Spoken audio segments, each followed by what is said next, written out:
Hello, c'est HR, votre chroniqueur. Alors aujourd'hui, je vais vous parler du film Ombre Rebelle sur Netflix. C'est un film d'action indonésien, très punchy, très violent, mais avec une véritable histoire. D'ailleurs, voici le pitch. Alors le film suit une tueuse de 17 ans, répondant au nom de Codename 13. Elle est dans un premier temps suspendue à cause d'une mission foireuse au Japon. Les aléas de la vie lui font rencontrer un jeune garçon de 11 ans, qui se nomme Monji et lui-même veut se venger de la mort de sa mère. Voilà. Ne vous inquiétez pas, je n'irai pas plus loin sur les lignes scénaristiques de ce film. Vous me connaissez, je ne spoil pas. Je préfère que vous découvrez par vous-même l'histoire de cette action movie. Alors ce film a beaucoup de rebondissements. Ce film a beaucoup de twists. Et il y a des éléments historiques qui se rajoutent par le biais de flashbacks.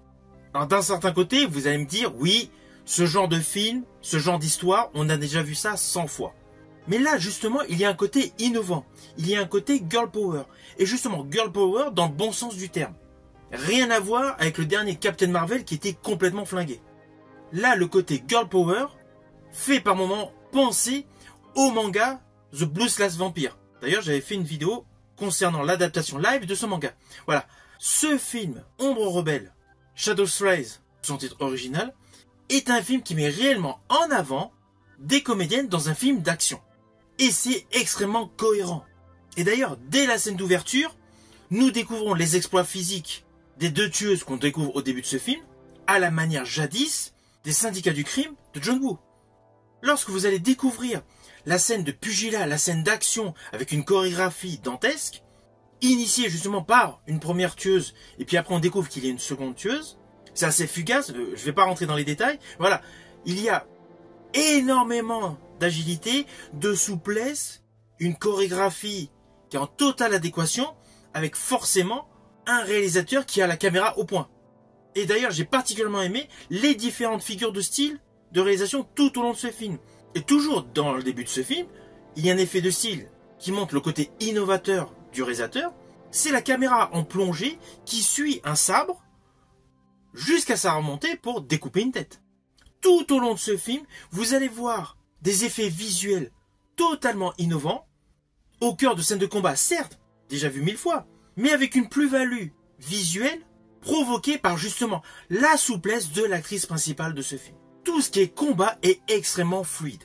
Alors, je vous rassure, ce n'est pas un film où on se tape dessus du début jusqu'à la fin. Il y a une trame scénaristique, justement, avec l'apport du petit garçon de 11 ans, et notamment les flashbacks, racontant l'origine story de la tueuse, ainsi que plusieurs actes narratifs tels des satellites qui vont rayonner autour de son interprète principal.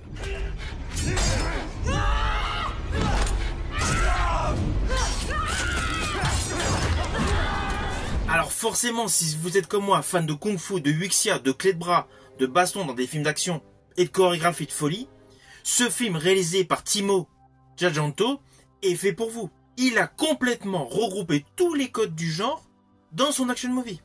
Je rajouterais qu'il a même rajouté un côté gore. Ceci dit, vous n'avez peut-être pas fait attention, mais sur Netflix, vous avez déjà vu des films de ce réalisateur indonésien, notamment Headshot, ainsi que The Night Come From Us.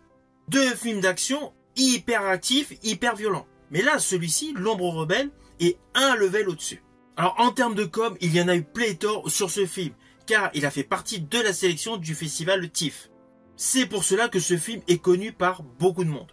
C'est un film qui envoie du lourd, c'est un film extrêmement punchy. Alors naturellement, la grosse plus-value de ce film est l'interprétation exceptionnelle d'Aurora Ribeiro. Elle est époustouflante, elle est phénoménale, tant sur les scènes d'action que sur les séquences d'émotion. Alors oui, en termes de réalisation, on a vraiment le côté très action, avec une caméra qui semble se balader tout autour des acteurs au cœur des combats. Et parallèlement, il y a un deuxième style de réalisation qui est beaucoup plus classique sur les scènes de flashback, notamment sur toutes les scènes incorporant le petit garçon de 11 ans. Là, il y a un effet de texture de colorimétrie qui fait penser à des clips. De ce fait, la réalisation de ce film présente deux styles différents, mais deux styles différents qui se retrouvent en totale alchimie pour un produit cinématographique de bonne qualité. Et surtout, nous permet d'avoir un réel renouveau dans ce genre de film. Alors naturellement, c'est un film que je vous invite à découvrir sur Netflix. tant pour les chorégraphies de combat, tant pour l'interprète principale, Aurora Ribeiro, tant par son histoire, qui est totalement logique. De même que le final. Si ma vidéo vous a plu, n'oubliez pas, petit pouce vers le haut, pensez au partage. Quant à moi, je reviendrai vers vous pour une prochaine vidéo.